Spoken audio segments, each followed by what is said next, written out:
मणिपुर से जिस तरीके के सेक्सुअल असॉल्ट के केसेस सामने आ रहे हैं वो बहुत ही ज़्यादा डराने वाले हैं। मेरे पास एक पत्र आया जिसमें उन्होंने मुझे कहा है कि मुझे अपनी विजिट पोस्टपोन करने का उन्होंने सुझाव दिया है क्योंकि वहाँ पे लॉ एंड ऑर्डर प्रॉब्लम है।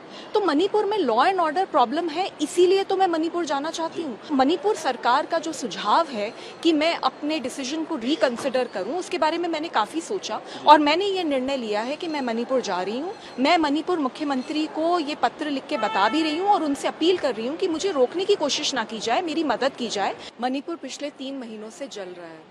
मणिपुर से जिस तरीके के सेक्सुअल असॉल्ट के केसेस सामने आ रहे हैं वो बहुत ही ज़्यादा डराने वाले हैं। ऐसे में मैंने मणिपुर सरकार को पत्र लिखकर ये रिक्वेस्ट की थी कि मैं मणिपुर आना चाहती हूँ और वहाँ पर जो सेक्सुअल असॉल्ट की सर्वाइवर्स हैं उनसे मिलना चाहती हूँ और उनकी मदद करना चाहती हूँ। तो पहले तो मणिपुर सरकार ने मुझे बोला कि आ जाइए, फिर सडनली उनका मेरे पास एक पत्र आया जिसमें उन्होंने मुझे कहा है कि मुझे अपनी विजिट पोस्टपोन करने का उन्होंने सुझाव दिया है क्योंकि वहाँ पे लॉ एंड ऑर्डर प्रॉब्लम है। तो मणिपुर में लॉ एंड ऑर्डर प्रॉब्लम है, इसीलिए तो मैं मणिपुर जाना चाहती हूँ और वहाँ जितनी सेक्सुअल असॉल्ट सर्वाइवर्स हैं उनसे मैं मिलकर उनकी मदद करना चाहती हूँ।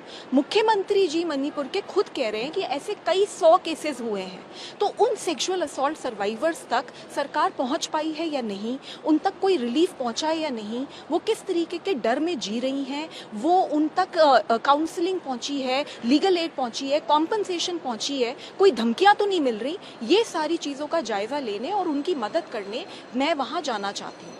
तो मणिपुर सरकार का जो सुझाव है कि मैं अपने डिसीजन को रिकंसिडर करूं, उसके बारे में मैंने काफ़ी सोचा और मैंने ये निर्णय लिया है कि मैं मणिपुर जा रही हूँ।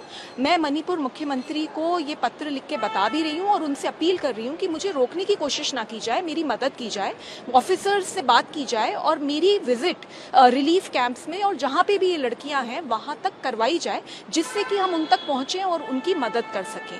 साथ ही दिल्ली में काफ़ी सारी मणिपुर की लड़कियां भागकर वहां से आई हैं क्योंकि उनके साथ वायलेंस हुई है। उनके साथ मेरी काफ़ी लंबी मीटिंग हुई है, उनकी भी बातें हैं जो मैं मुख्यमंत्री जी से बात करना चाहती हूँ, इसीलिए मैंने उनसे समय भी मांगा है मिलने का।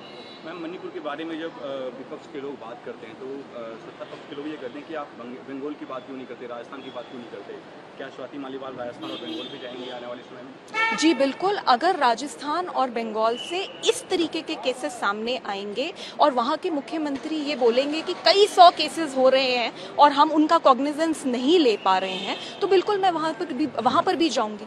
और मैं वहाँ पर एज एन एक्टिविस्ट जा रही हूँ, एज अ वुमन जा रही हूँ and I know that there is a risk involve. मैं फिर भी जा रही हूँ क्योंकि हम सब ने वो वीडियोज़ देखी हैं और वो वीडियोज़ दिल को बिल्कुल दहला देने वाली हैं और उन लड़कियों तक अभी तक मदद पहुंची है या नहीं और उन जैसी बहुत सारी जो लड़कियां और हैं उन तक मदद पहुंची है या नहीं, इसको जानने के लिए जा रही हूँ, सिर्फ मदद करने के लिए जा रही हूँ। मणिपुर सरकार को मैं भी आश्वासन दे रही हूँ कि मैं वहाँ पर कोई प्रॉब्लम क्रिएट करने नहीं जा रही, सिर्फ और सिर्फ उन लड़कियों तक पहुँचकर सरकार की भी मदद करूँगी और लड़कियों की भी मदद।